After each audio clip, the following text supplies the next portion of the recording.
हालात middle east में बने हो, इसको लेकर ब्रीफ किया जा रहा है। ब्रिगेडियर शारदेंदु, आप की बात चूंकि अधूरी रह गई थी, अपनी बात भी पूरी करिएगा। जिस तरीके से आप कह रहे हैं कि अब ईरान अपने लिए ही और मुश्किलें खड़ा करता जा रहा है, जो सेंटिमेंट्स उसके लिए बने थे अब वो उसके अगेंस्ट काम करने शुरू हो जाएंगे, तो क्या ऐसे में ईरान ने अपने लिए ही मुश्किलें और ज्यादा बढ़ा ली है?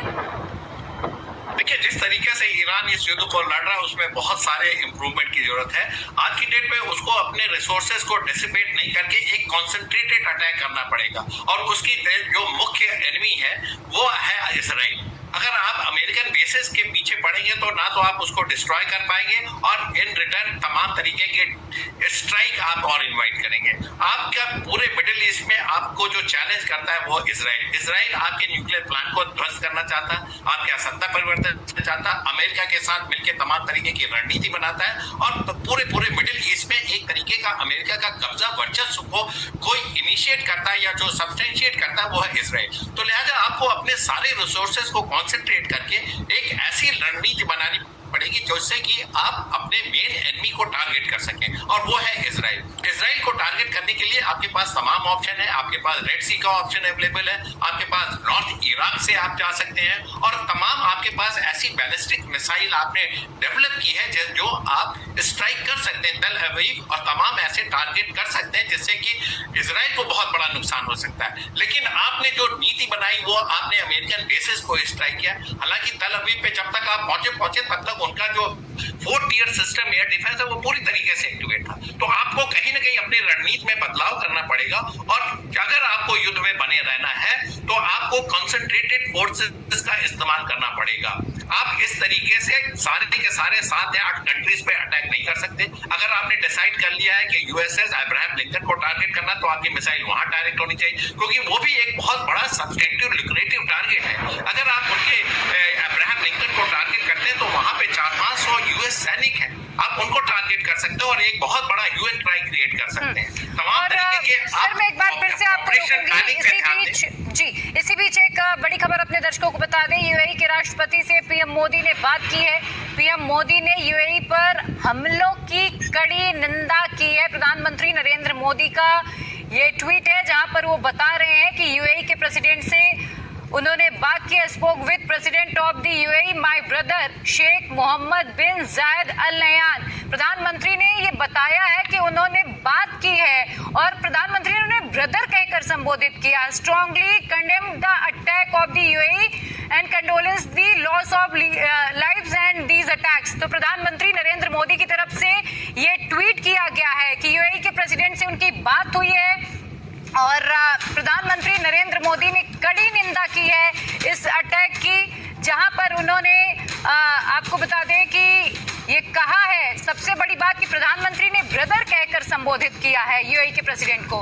पीएम मोदी ने यूएई पर हमलों की कड़ी निंदा की है, और देखिए निंदा इसलिए भी हो रही है कि जिस तरीके से अब ईरान सिविलियंस को टारगेट कर रहा है, क्योंकि इजराइल और अमेरिका ने अटैक किया, तो फिर वो पूरे मिडिल ईस्ट में जो तनाव की स्थिति पैदा हुई, खास तौर पर आपको बता दें कि जिस तरीके से खामनेई की मौत हुई, उनकी हत्या के बाद एक बेहद तनावपूर्ण स्थिति पैदा हो गई, और जो सीधे देखिए जिस तरीके से खामनेई की मौत को शहादत की तरह भी पेश किया गया, एक इमोशनल आप कह सकते हैं पिक्चर क्रिएट करने की कोशिश की गई।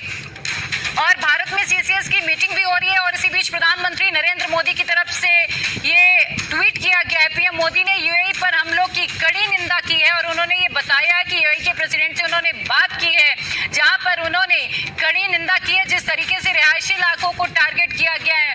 प्रधानमंत्री ने यह भी कहा कि भारत यूएई के साथ कंधे से कंधा मिलाकर इस मुश्किल घड़ी में खड़ा है। प्रधानमंत्री नरेंद्र मोदी की तरफ से ये ट्वीट, जनरल सोई, प्रधानमंत्री का ये ट्वीट क्या मैसेज देता है? क्योंकि एक तरफ तो भाई सवाल ये भी हो रहा है कि ईरान को लेकर जो हुआ है भारत का स्टैंड क्या है, लेकिन उस पर तो अभी तक भारत ने कुछ नहीं कहा है। उसके बारे में मैं आपसे आगे बात करूंगी, लेकिन इस जो प्रधानमंत्री की तरफ से ये मैसेज है, इसे किस तरीके से देखा जाए? देखिए, भारत और यूएई के संबंध बहुत ही गहरे हैं। 40 लाख से ज्यादा भारतीय वहाँ रहते हैं, काम कर रहे हैं, और जो ट्रेड के हिसाब से भी दोनों का बहुत गहरे संबंध है और एक तरह से एक जबरदस्त कनेक्ट है। और यही कारण है कि देखिए कि जो एक बार अनेकों बार हो गए और हमारे बिजनेस पार्टनर, हमारा ऑयल इंपोर्ट, ये सब चीजों को देखते हुए मेरे हिसाब से जो प्रधानमंत्री की जो सॉलिडरिटी है, ये सीसीएस मीट के बाद जो निकल के आया है, ये सब दिखा रहे हैं कि हमारा स्टैंड है और आज हम भी युद्ध के खिलाफ है, शांति के साथ है और किसी प्रकार के इस तरह के आक्रमण जो सिविल एरिया में है या सिविलियन कैजुअलिटीज है, उसका बिल्कुल भारत का स्टैंड शुरू से स्टैंड रहा है, वही आज भी नजर आ रहा है।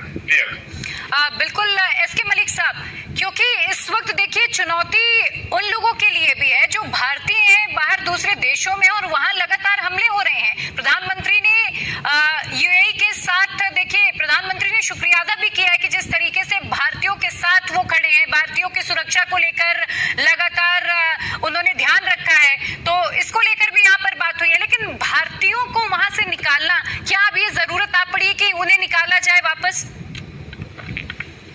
प्रिया जी, देखिए जो ईरान जो यूएई और दुबई की तरफ अटैक कर रहा है, यहाँ पर बहुत बड़ी साइजेबल, जैसे कि सर ने बताया, बहुत साइजेबल स्ट्रेंथ भारत की रहती है। इसमें टेक्नीशियन है, डॉक्टर है, सभी स्पीयर के सभी डोमेन के वर्कफोर्स वहां पे अवेलेबल है।